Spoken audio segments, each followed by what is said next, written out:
Alam niyo ba pala na pwede kayo maka-earn ng 100 million experience points pataas sa level 31 na dungeon? At dito sa video na to, ipapakita ko sa inyo kung paano ito gawin.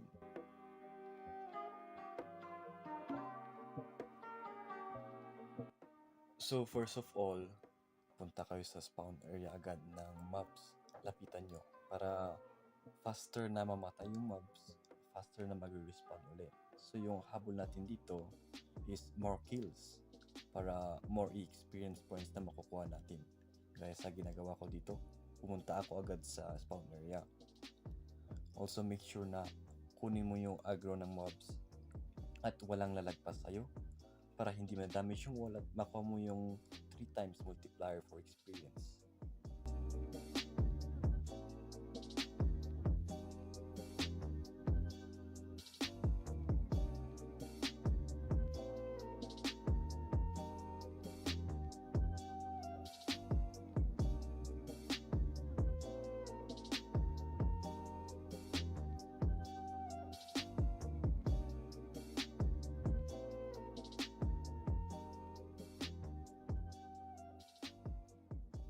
So, ganun lang yun, Lods.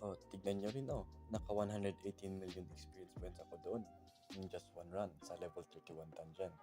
So, pwede to ma-achieve once kaya mo nang maka 3 hits or 2 hits sa mobs dito sa level 31 na dungeon at may ancient pet ka pang extra buff. At since may time pa tayo, papakita ko rin sa'yo kung paano ko ginagawa yung dungeon ko sa Altamir Mine.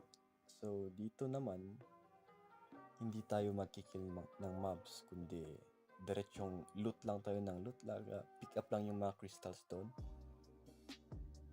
Since nung kinumpare ko kapag magkikill ako plus maglo-loot, around 8 to 10 lang makukuha ko na crystals. Pero kapag loot lang ako ng loot, gaya ng ginagawa ko dito, 15 to 16 yung nakukuha ko na crystals every run. So best na gawin dito sa level 51, loot ka lang ng loot. Kaya mo na yung mouse. Matigas ng mga yan eh. Hirap papatay. So usually ganito ko ginagawa yung mga dungeon runs ko, kaya mabilis na ako maka-earn ng pang-upgrade ng skills at maka-level up. At pansin nyo, level 18 na rin ako. Free to play lang to eh. Wala pa akong spend. Also, good night na rin. Tulog na rin ako. Bye-bye.